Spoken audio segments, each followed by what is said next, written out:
Sa isang tahimik at malamlam na gabi, habang ang mga bituin ay dahan-dahang kumikislap sa malawak na kalangitan, ang hangin ay humahaplos sa mga dahon ng mga punong kahoy. Sa ganitong kapaligiran, nagsisimula ang isang kwento. Isang alamat na puno ng hiwaga at aral. Pakinggan natin ang kwento ng pusa at daga. Dalawang nilalang na magkaibigan, ngunit dinumog ng pagsubok at kasinungalingan. Habang unti-unting nalalapit ang gabi sa kanyang pinakamadilim na bahagi, hayaang ang mga salita ay dumaloy sa iyong isipan na parang banayad na himig na nagpapaantok sa bawat sandali. Isara mo ang mga mata, huminga ng malalim, at hayaang dalhin ka ng kwento sa isang mundo ng katahimikan at pagninilay. Sa paglalakbay na ito, matutuklasan natin ang kahalagahan ng tiwala at pagkakaibigan at ang bigat ng bawat kasinungalingan.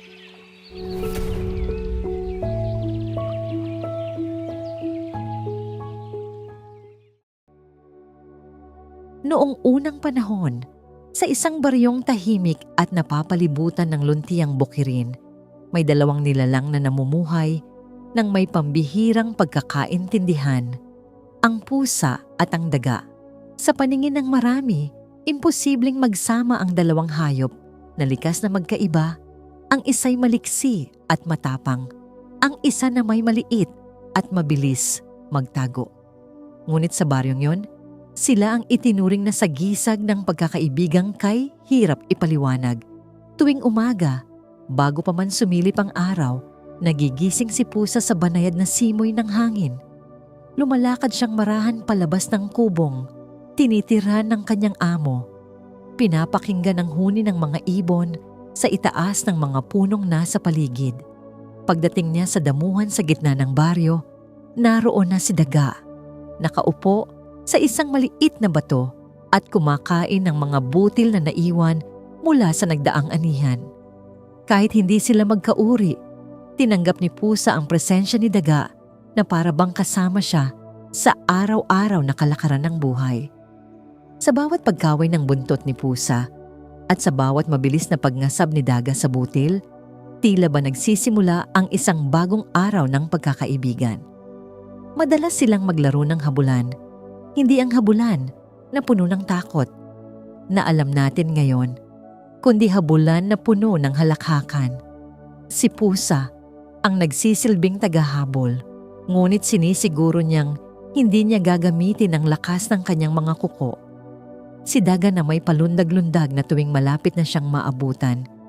At kapag nahuli naman siya, umiikot lang sila sa damuhan at magkasabay na nahuhulog sa mga tuyong dahon. Ang ibang hayop na nakakasaksi sa kanilang laro, mga kalabaw, kambing at manok, ay humihinto sandali. Sinusulyapan sila na para bang may tinatanging himala sa tanawin. Kapag tanghali naman, naglalakbay silang dalawa upang maghanap ng makakain. Si pusa ay magaslaw, ngunit banayad ang bawat hakbang at ang kanyang tainga ay laging nakatunog sa pinakamaliit na kaluskos. Si daga, bagamat mas maliit, ay may kakayahang makakalas ng butil mula sa mga nakaimbak na sako sa kamalig. Sa kanilang pagsasama, tila ba nababalanse ang lakas ni pusa at ang talas ng pandama ni daga. Hindi nila kailanman pinag-awayan ang pagkain. Sa katunayan, kadalasan, nag-iiwan pa si pusa ng kaunting bahagi ng isda o tinik para kay daga, at si daga naman ay nagdadala ng maliliit na butil upang ibahagi sa kaibigan. Ngunit sa kabila ng masayang samahang ito, may isang katotohanang lingid sa mga mata ng ibang hayop. Hindi pantay ang buhay na kinalakhan nila. Si pusa, bilang alaga, ay madalas nabibigyan ng pagkain at pahinga. May mainit siyang silong tuwing umuulan at malamig na bubungan tuwing tirik ang araw. Si daga, sa kabilang banda, ay umaasa lamang sa mga natitirang butil na hindi napapansin ng iba. Tuwing gabi, nakatira siya sa isang maliit at madilim na lungga sa ilalim ng isang sirasirang troso. Walang katiyakan kung may laman ang tiyan niya sa bawat pagsikat ng araw. Habang lumilipas ang panahon, nagtanim ito ng munting kirot sa puso ni Daga. Hindi niya yun inaamin kahit kanino, lalo na kay Pusa. Ngunit unti-unti niyang iniisip kung bakit may mga hayop na hindi kailanman nagugutom at may mga tulad niyang palagi na lamang nasa bingit ng pagkulang. Sa tuwing naghahati sila ng pagkain, may mga sandaling humahaba ang titig ni Daga sa isdang hawak ni Pusa. Hindi dahil sa pagnanasa, kundi dahil sa pagtanong kung kailan niya mararanasan ang tunay na kasaganahan. Minsan, habang nagpapahinga sila sa ilalim ng malapad na lilim ng punong mangga, napansin ni Pusa ang tila malalim na paghinga ni Daga. "Napapagod ka ba?" tanong niya. Marahang tinulak ng paa ang maliit na kaibigan. "Hindi naman," sagot ni Daga. Bagamat may bahid ng lungkot na hindi mawari. Ngunit tumingala lamang si Daga sa pagkalawak-lawak na dahon sa itaas. Iniisip kung bakit kahit araw-araw silang magkalaro at magkasama, may mga bagay pa ring hindi niya maabot. Sa baryong iyon, kilala sila bilang huwarang kaibigan. Kapag nagpupulong ang mga hayop, madalas silang gawing halimbawa ng pagkakaisa. Kung nagagawa ng Pusa at Daga ang magtulungan, wika ng matandang kalabaw, bakit hindi natin kayang gawin iyon? Ngumiti lang si Pusa sa tuwing maririnig niya iyon. Ngunit si Daga, kahit pilit ding ngumiti, ay may bahagyang kirot sa dibdib. Hindi dahil ayaw niya ang pagkakaibigan nila, kundi dahil may mga sandaling nararamdaman niyang hindi siya sapat, hindi siya kasing halaga, at hindi siya magiging kasing lakas o kasing sagana ni Pusa. At sa pinakailalim ng kanyang puso, may unti-unting namumuong inggit at gutom. Hindi lamang gutom sa pagkain, kundi gutom sa pagkakapantay, sa pagkakataong makaranas ng kasiyahang hindi umaasa sa tira-tira. Isang kislap pa lamang yon, ngunit habang hindi ito napapansin ng kanyang kaibigan, mas lalong lumalalim ang ugat. At iyon ang lihim na hindi pa niya kayang sabihin kahit kanino.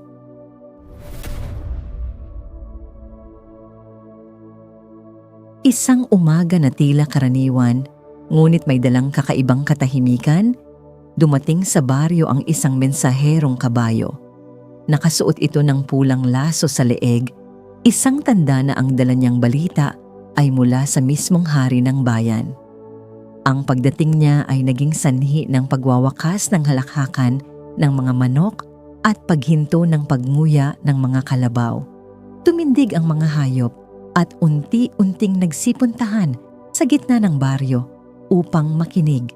Hayop ng kagubatan at kaparangan. Malakas na anunsyo ng kabayo habang pinapaskil ang isang rolyong papel sa sanga ng puno. Ipinapatawag ng hari ang inyong ambag ngayong taon. Ang bawat isa ay kailangang magbigay ng isang sako ng palay bilang buwis para sa kapayapaan at kaayusan ng buong kaharian. Nagbulungan ang mga hayop. Ang mga kalabaw ay nag-aalala dahil kakakaunti lamang ang kanilang ani at ang mga kambing ay nalungkot na baka mawalan sila ng pagkain. Ngunit iyon ang utos ng hari at wala silang magagawa kundi sundin. Nasa gilid ng karamihan si Pusa, nakaupo at tahimik na nakatingin sa anunsyo. Kahit hindi siya magsasaka, alam niyang bahagi siya ng komunidad at nararapat ding magbigay. Ang problema, sa mga araw na yon, iniwan ng kanyang amo ang bahay sa kanyang pangangalaga. Ang matandang babae na nag-aalaga sa kanya ay umalis upang dumalo sa isang kapistahan sa kabilang bayan. Dahil dito, nakatali kay Pusa ang tungkulin na magbantay sa bahay mula umaga hanggang gabi. Napabuntong hininga siya. Paano ko maihahatid ang sako ng palay sa palasyo? Bulong niya, kung hindi ko pwedeng iwan ang bahay kahit saglit. Habang iniisip niya ang problema, napansin niyang papalapit si Daga. Nagtataka kung bakit tila malalim ang iniisip ng kaibigan. "Ano ang iniisip mo, Pusa?" tanong ni Daga habang umaakyat sa isang maliit na batong malapit sa kanya. Ipinaliwanag ni Pusa ang lahat, ang utos ng hari, ang responsibilidad niya sa bahay at ang takot niyang mapagalitan kung mabigo siyang sumunod sa utos. Daga, sabi niya nang may pag-aalala. Hindi ko kayang iwan ang bahay. Hindi naman ako suwail, ngunit mayroon akong tungkuling hindi ko maaaring pabayaan. Sandaling napatingin si Daga sa malayo, saka bumaling pabalik kay Pusa. Napag-isipan niyang mabuti ang sitwasyon. Sa kabila ng kanyang maliit na pangangatawan, siya ang pinakamabilis at pinakamaliksi sa lahat ng hayop sa baryo. Kayang-kaya niyang makarating sa palasyo ng mas maaga pa kaysa sa kalabaw o kabayo.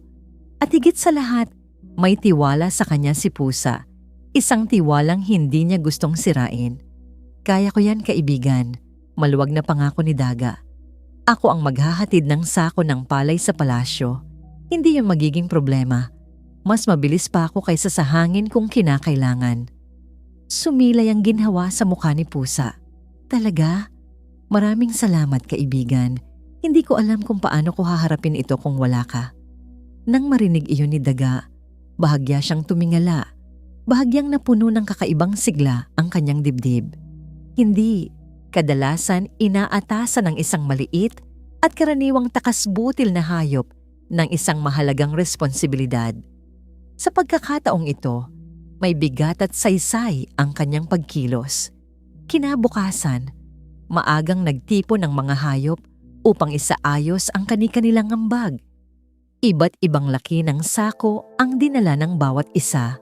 May sapat, may sobra, may kulang.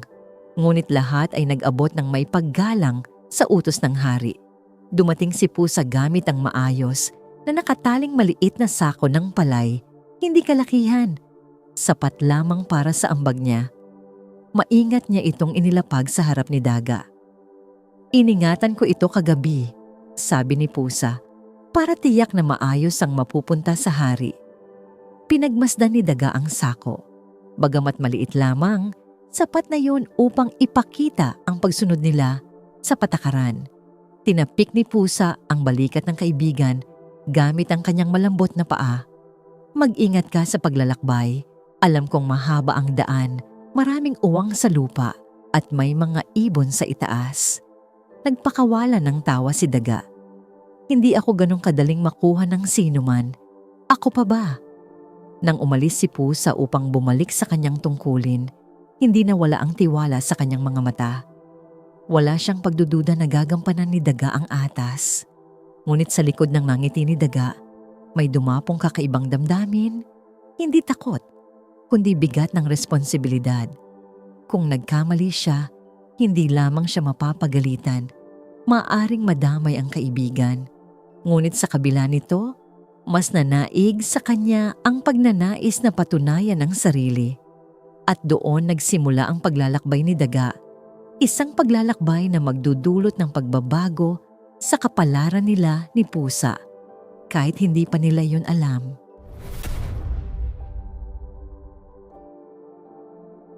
Kung nagugustuhan mo ang tahimik at malumanay na paglalakbay ng ating alamat, huwag kalimutang i-like ang video at i-subscribe ang Himbing Stories PH.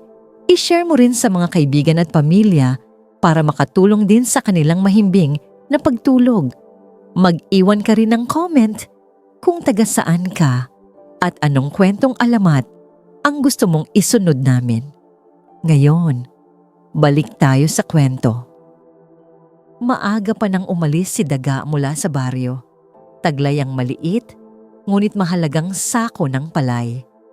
Nakatali ito sa kanyang likod, gamit ang 2 hibla ng tuyong damo na pinagsama ni Pusa kagabi.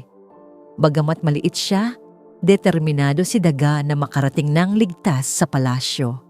Hindi lamang ito pagtalima sa utos ng hari, ito rin ay pagkakataong mapatunayan niya sa sarili at sa kaibigan na karapat-dapat siyang pagkatiwalaan.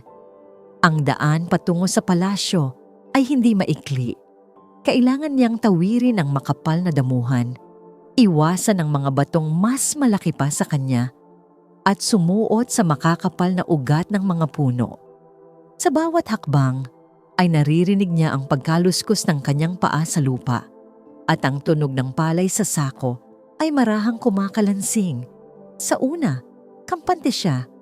Mataas ang araw, ngunit malamig pa ang hangin. Huni ng mga ibon ang kanyang musikang nagpapabilis ng lakad. Ngunit matapos ang ilang oras, unti-unting bumigat ang kanyang paghinga. Hindi dahil sa sako, kundi dahil sa kumakalam niyang tiyan. Hindi pa pala siya kumakain ng maayos bago umalis. Sa pagmamadali niya, isang maliit na butil lamang ang nanguya niya kanina. Ngayon, habang umaalo ng mabangong amoy ng palay mula sa sako, hindi niya maiwasang mapahinto. Napaupo siya sa ilalim ng isang malaking bato para magpahinga. Tumaas ang kanyang tainga nang muli niyang naamoy ang palay.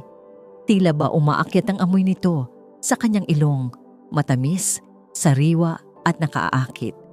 Tumikim siya at sinubukang umiwas ng tingin, ngunit para sa isang hayop na madalas magutom, ang tukso ay napakalakas.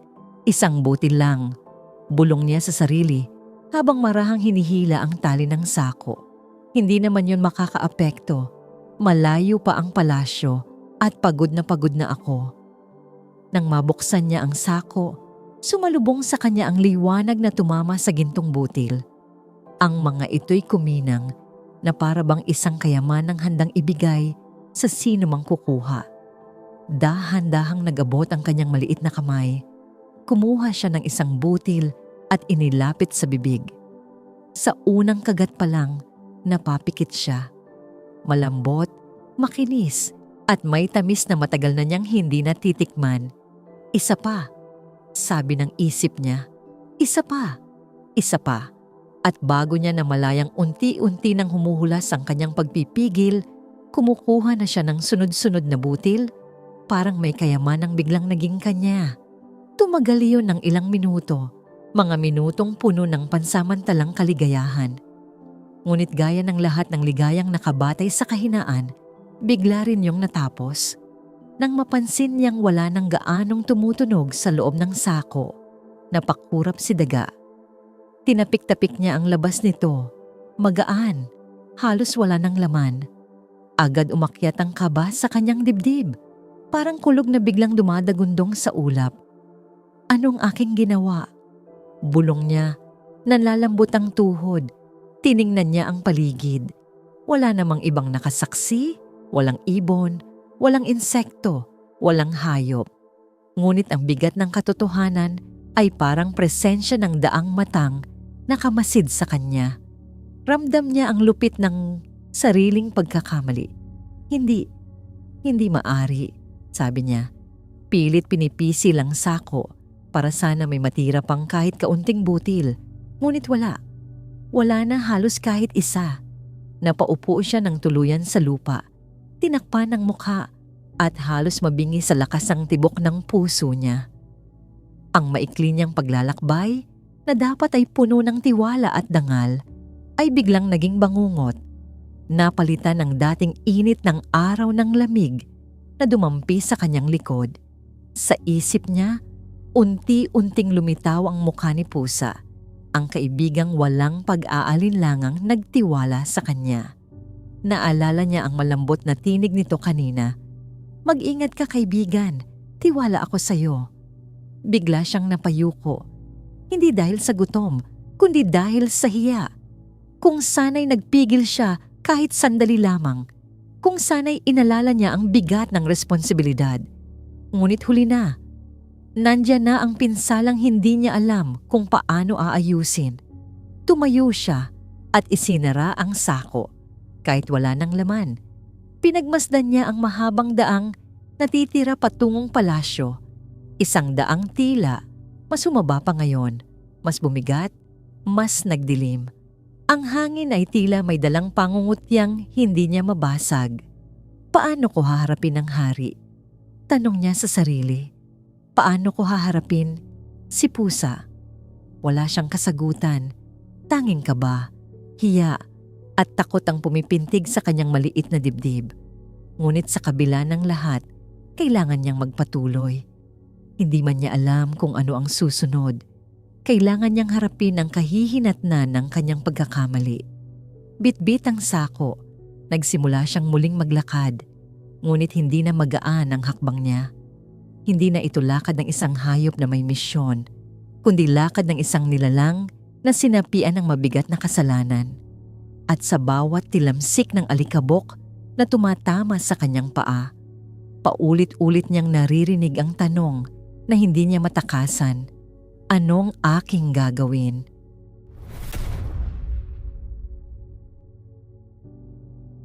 Pagkarating ni Daga sa malawak na tarangkahan ng palasyo, agad niyang naramdaman ang bigat ng kanyang dibdib.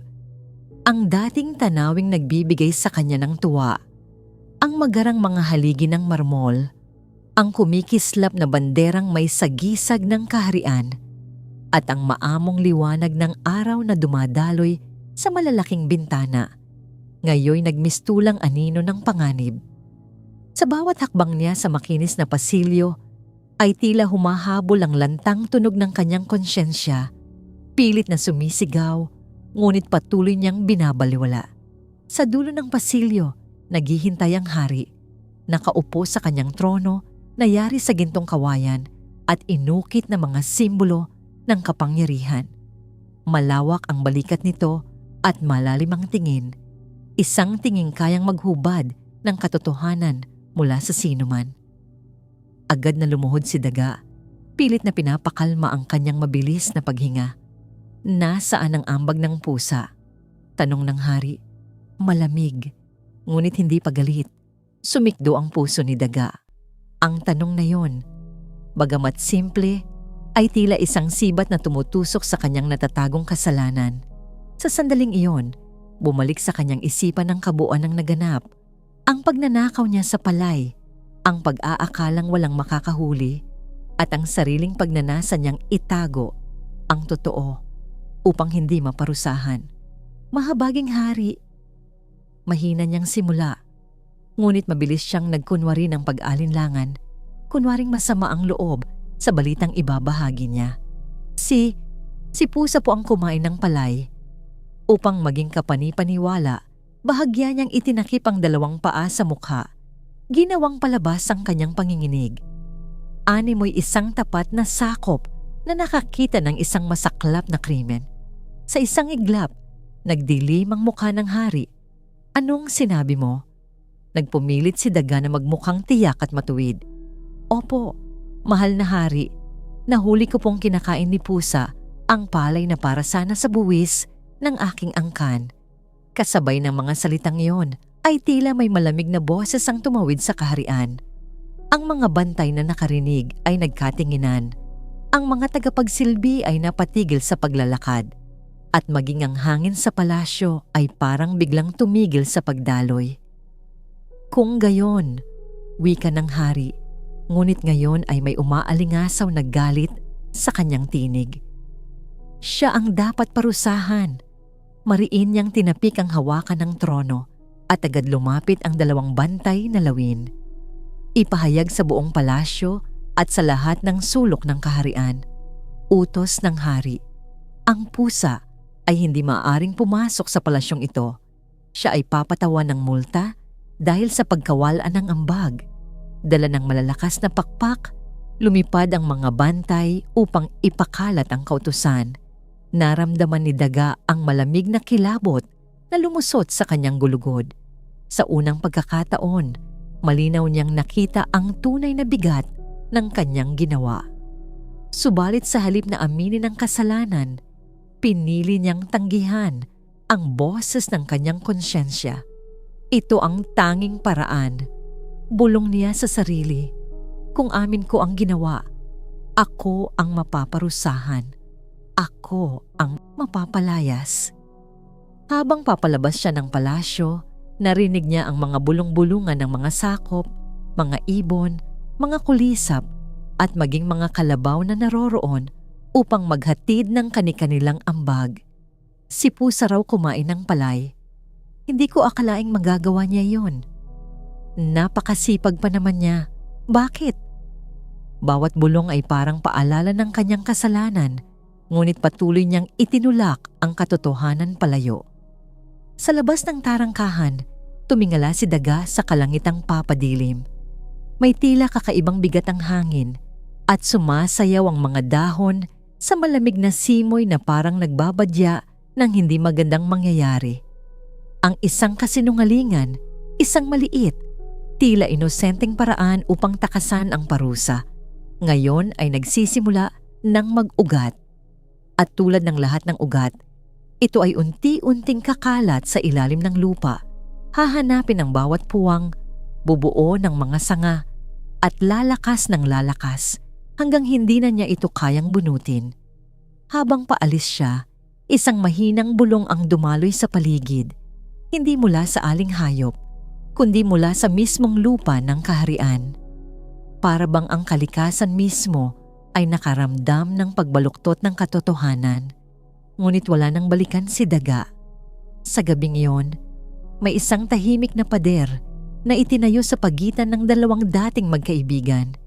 Isang pader na gawa hindi sa bato, kundi sa kasinungalingang kanyang nilikha. At ang pader na iyon ay sisira sa kapayapaan ng kanilang mundo.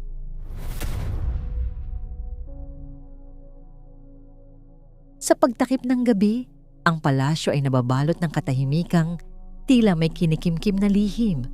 Kumikislap ang mga parol sa bawat sulok at ang malamlam na liwanag nito ay nagiiwan ng mahabang anino sa lupa.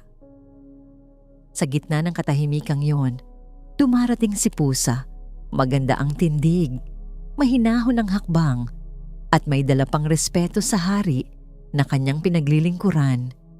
Hindi niya inaasahan na sa gabing yon, mababago ang direksyon ng kanyang kapalaran. Lumapit siya sa tarangkahan kung saan nakabantay ang dalawang lawing bantay. Karaniwan ay magaan ang kanilang pakikitungo sa kanya, ngunit ngayong gabi, tila matitigas ang kanilang mga mata at parang nagliliyab ang kanilang tingin. Sa halip na batiin siya, agad siyang hinarang ng isa. Pusa, malamig na wika ng bantay. May utos ang hari laban sa'yo. Bahagyang kumunot ang noo ni Pusa. Anong ibig mong sabihin? Tanong niya. May halong pag-aalala. Nagkatinginan ang dalawang lawin bago nagsalita ang isa sa matigas na tinig. Dahil sa iyong katakawan, pinaparusahan ka. Ipinag-utos ng hari na hindi ka na maaring pumasok sa palasyo at kailangan mong magbayad ng multa dahil sa pagkawalan ng palay. Parang gumuho ang mundo sa harap niya. Napakurap si Pusa, hindi makapaniwala sa narinig. Katakawan? Ako? Bakit ko naman gagawin niyon? Hindi ko kinain ng palay. Inihatid yun ni Daga at siya ang nagsabing, natigilan siya sapagkat bigla niyang naunawaan ang maaaring nangyari. Ngunit bago pa niya maituloy ang paliwanag, itinulak siya ng isang bantay palayo. Tama na ang pagsisinungaling. Umuwi ka na bago pa lumala ang iyong kaso. Nanginginig ang kanyang mga paa, hindi dahil sa takot, kundi sa sakit. Muli niyang tinangka ang pagsasalita. Pakiusap. Pakinggan ninyo ako. Wala akong ginawang masama. Si Daga, tumigil ka na. Sigaw ng bantay. Ang utos ay utos. At hindi pa kami nakarinig ng Pusa na marunong umamin sa pagkakamali. Napayuko si Pusa, hindi dahil sa kahihiyan, kundi dahil sa bigat ng damdaming bumara sa kanyang dibdib. Sa lahat ng sakop ng kaharian, siya ang isa sa mga pinakapinagkakatiwalaan. Lagi siyang sumusunod, laging tapat, laging maaasahan. At ngayon, sa isang iglap, siya ay tinuring na taksil at kasalanan ang ipinataw sa kanyang pangalan. Habang papalayo siya sa palasyo, ang tahimik na gabi ay parang tinatawanan ng kanyang kalungkutan. Ang malamig na hangin ay dumadampi sa kanyang balahibo, ngunit hindi iyon sapat upang pagaanin ang bigat sa kanyang puso. Sa bawat yapak niya ay ramdam niya ang panghuhusga, hindi lamang ng mga bantay, kundi ng mismong palasyong minsan niyang iningatan at pinagsilbihan. Pagdating niya sa gilid ng lawa malapit sa kagubatan, doon tuluyang bumigay ang kanyang luha. Umupo siya sa lumang bato at unti-unting sumabog ang kanyang emosyon sa katahimikan ng paligid. Bakit naman? Bakit niya ako ipapahamak? Bulong niya habang nakayuko. Sa isip niya ay muling sumulpot ang mga alaala nila ni Daga. Ang mga pagkakataong tinulungan niya ito, ang pagtawa nila noon sa ilalim ng puno ng sampalok. Ang pakikiusap nito, minsang ipagtanggol siya sa mga ibong malalaki. Sa bawat alaalang dumarating, mas lalo niyang nararamdaman ang tusok ng pagtataksil. Akala ko, kaibigan niya ako. Kumunot ang langit, tila nakikiramay sa kanya. Unti-unting umalo ng mga dahon habang ang hangin ay pabulong na lumalagos sa kagubatan. Ngunit sa loob ni Pusa, may unti-unting sumisibol. Hindi ito luha, hindi pangungulila, kundi isang apoy. Mula sa paunang sakit, unti-unti itong umuusok, nagiging baga, at kalaunan ay nagiging apoy na hindi kayang pigilan. Hindi ko hahayaang manatili ang kasinungalingan.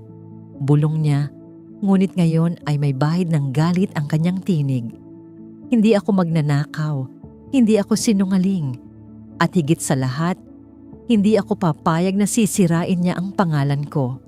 Tumayo si Pusa, pinunasan ng luha, at tumingin sa direksyon ng palasyo. Sa likod ng malungkot na liwanag ng gabi, ang kanyang mga mata ay kumikislap, hindi sa lungkot, kundi sa determinasyon. Sa ilalim ng tahimik na buwan, nangako siya sa sariling ilalaban ang katotohanan. At sa pagsilang ng apoy na yon, unti-unti ring isinilang ang galit na magtatakda ng kapalaran ng dalawang dating magkaibigan.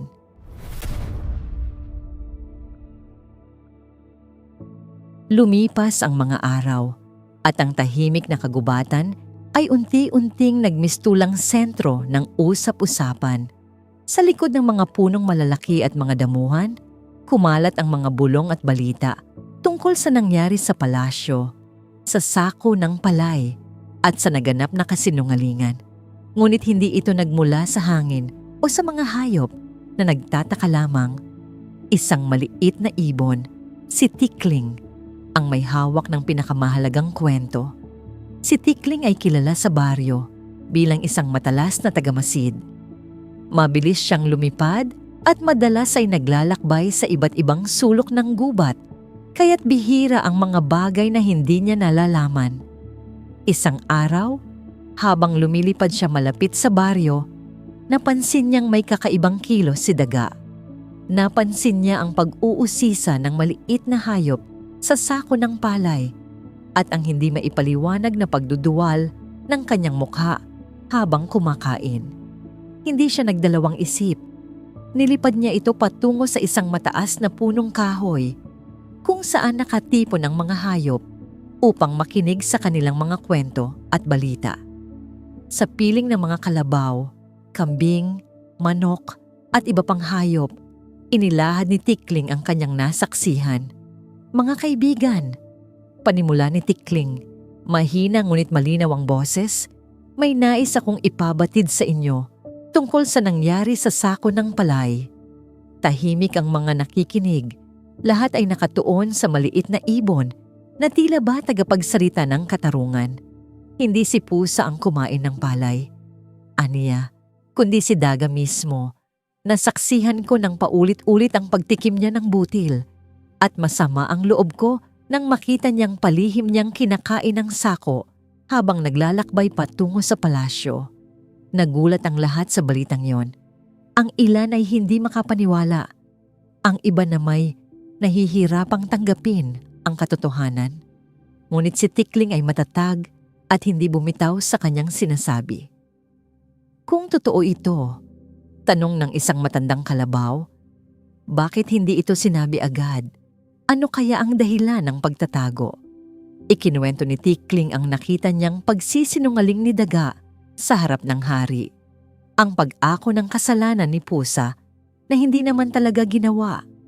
At ang mga pangyayaring nagdala sa matalik na magkaibigan sa bingit ng pagkakawatak-watak. Sa kabilang dako, habang kumakalat ang balita sa baryo, Naabot ni Pusa ang mga salitang yon. Sa kanyang kubo, nag-upo siya ng malalim ang iniisip. Ramdam ang bigat ng pagkakanulo sa kanyang puso. Hindi lamang siya nagalit, mas malalim pa doon. Nasaktan siya ng husto. Kung ganoon, bulong niya habang tumitig sa bintana.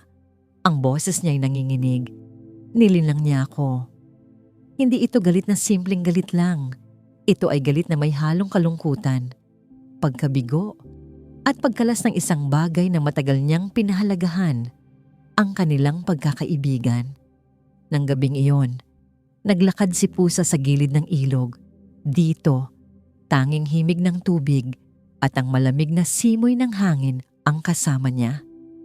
Pinag-isipan niya ang lahat, ang mga araw na magkasama sila ni Daga, ang mga pangakong binitiwan, at ngayon ang mga kasinungalingan na sumira sa kanilang samahan. Nasaan na ang tiwala? Tanong niya sa sarili habang nilalapatan ng malamlam na liwanag ng buwan ang kanyang mukha. Ang kanyang puso ay naglalagablab, ngunit hindi sa galit lamang. Sa kabila ng lahat, nagdurusa siya sa pagkasira ng isang samahan na dating nagbigay sa kanya ng lakas at saya. Hindi niya agad napansin, ngunit may mga matang nakamasid sa kanya mula sa malayo. Mga mata ng mga hayop sa baryo na, tulad niya, ay nadurog ng mga pangyayari. Ang mga pangyayaring yon ay hindi lamang tungkol sa isang sako ng palay. Ito ay tungkol sa pagkakaibigan, katapatan, at kung paano ang isang maliit na kasinungalingan ay kayang magwasak ng mga bagay na matagal nang itinatag. Kinabukasan, tinipon ni Pusa ang kanyang lakas at lakas ng loob upang harapin ang mga hayop sa baryo. Alam niyang hindi sapat ang pagbibitaw ng mga salita. Kailangan niyang patunayan ang kanyang sarili sa pamamagitan ng gawa at katotohanan. Sa unang pagkakataon, mula nang mangyari ang lahat, tumayo siya sa harap ng mga hayop. Malakas ang tinig at matatag ang puso. Narinig ko ang kwento mula kay Tikling, wika niya, at nais kong linawin ang lahat. Hindi ako ang may kasalanan. Mayroong isang mali sa ating samahan at kailangang harapin natin ito ng patas. Mula sa kanyang panig, inihanda ni Pusa ang sarili para sa magiging pagtanggap. Maaari siyang siraan o tanggapin, ngunit handa siyang harapin ang anumang mangyari. Sa puso niya, alam niyang ito ang simula ng isang mahirap na paglalakbay, isang paglalakbay patungo sa muling pagkakaisa, pagkakaunawaan, at pagtanggap ng tunay na katotohanan. At sa gabing iyon, habang ang mga bituin ay kumikislap sa langit, sa maliliit na puso ng bawat hayop sa baryo, ay may pag-asa na muling maibalik ang tunay na diwa ng pagkakaibigan.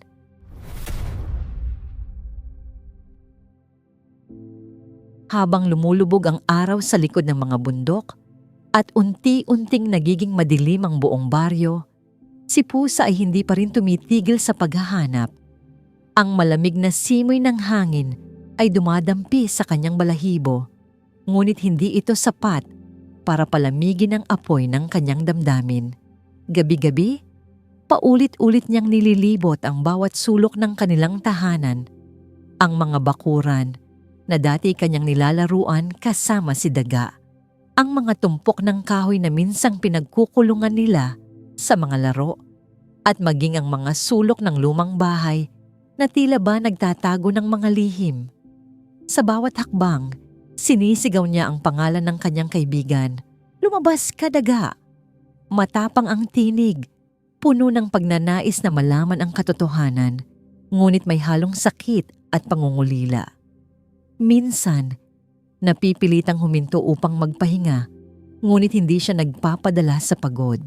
Hindi niya kayang hayaan na maglaho ang taong malapit sa kanya ng ganito lamang. Samantala, si Daga naman ay isang mundo ng takot at pangamba. Nagtago siya sa mga lugar na hindi inaasahan ni Pusa. Sa ilalim ng lupa, sa likod ng aparador, sa loob ng mga butas ng dingding, anumang sulok na magbibigay sa kanya ng panandaliang kaligtasan mula sa galit ng kaibigan. Sa bawat pagkakataon na sinusubukan niyang matulog, ang kanyang isipan ay nababalot ng hiya at kabalisahan. Hindi siya makatulog ng maayos. Palagi niyang naririnig sa isip ang mga tanong ni Pusa, ang mga pasaring ng mga hayop sa baryo, at higit sa lahat, ang mabigat na damdamin ng pagkakanulo. Sa kabila ng lahat, hindi niya naisip na humingi ng tawad. Sa halip, ang puso niya ay nagdilim ng higit pa, na puno ng hiya at pangamba. Paano kung hindi na niya ako mapatawad? Paano kung tuluyan na akong mawala sa buhay niya? Paulit-ulit na tanong ang bumabalot sa kanyang isipan, nagpapahirap sa kanyang bawat paghinga. Lumipas ang mga araw at si Pusa ay unti-unting nauubos ang lakas, ngunit hindi pa rin sumuko. Maraming hayop sa baryo ang nakakita sa kanya habang naghahanap at ang ilan ay nagbigay ng kanilang simpatya. Sana'y magbalik loob si Daga, bulong ng isang matandang kambing. Hindi ganun kadali ang patawarin, pero ang tunay na pagkakaibigan ay may lakas na lampas sa kasinungalingan. Isang gabi, habang nililibot ni Pusa ang likod ng isang lumang bahay, narinig niya ang marahang pag-iyak mula sa isang maliit na lungga. Dahan-dahan niyang nilapitan ang lugar at sa ilalim ng liwanag ng buwan, nakita niyang si Daga ay nakayuko, ang mga matay pula at punong-puno ng luha. Daga.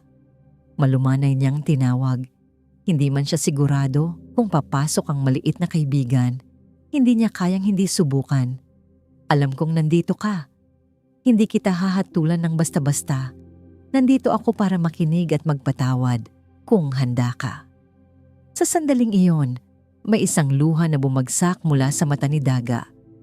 Unti-unti siyang bumangon at sa kanyang mga mata ay nakita ni Pusa ang pagsisisi at pag-asa.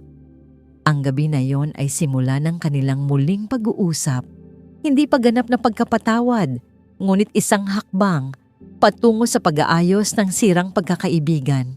Ngunit bago nila tuluyang maitama ang lahat, marami pang pagsubok ang kanilang haharapin, mga tanong na kailangang sagutin, mga sugat na kailangang gamutin, at mga pangakong kailangang patunayan. Sa ilalim ng malamlam na buwan, ang dalawang kaibigan ay naglakad pabalik sa baryo. Bitbit ng bigat ng nakaraan, ngunit may liwanag ng pag-asa sa puso. Ang kanilang kwento ay hindi pa tapos. Ito ay patuloy na nabubuo, tulad ng bawat araw na sila ay magkasama.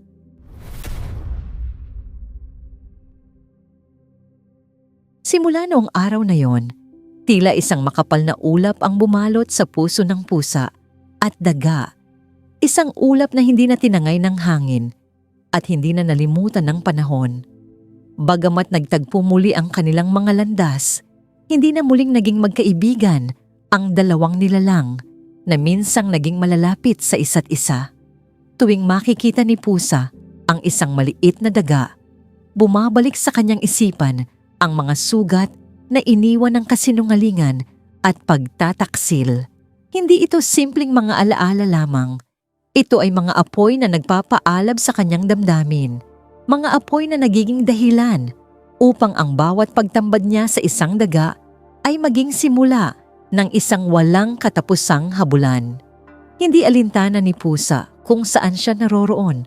Sa malawak na bakuran ng bahay, sa masikip na pasilyo ng palengke, o kahit sa tahimik na gilid ng bukirin, agad niyang itinatakda ang kanyang mga mata sa mga bilis na daga.